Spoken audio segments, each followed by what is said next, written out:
लाखों फॉलोअर वाली आईडी अभी क्यों हो गई है गायब। इंस्टाग्राम में जब विराट कोहली का अकाउंट था तो अभी सर्च करने पर भी नहीं मिल रहा है।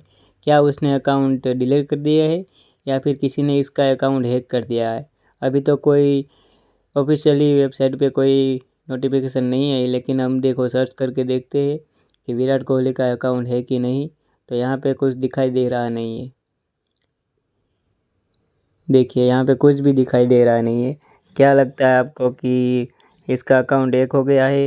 हाँ, जानकारी के अनुसार हमने देखा है तो अगले 2 बार उसने अकाउंट डिलीट कर चुका है और अभी तीसरी बार है। अब क्या देखते हैं कि क्या कमबैक करेंगे या फिर हैक हुआ होगा तो 2-3 घंटे के बाद भी आ सकता है, लेकिन अभी लग नहीं रहा है कि उसका अकाउंट हैक हो गया है।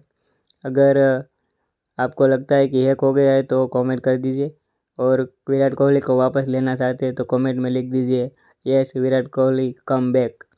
चलो तो अभी दूसरे वीडियो में मिलते हैं, तब तक बाय बाय।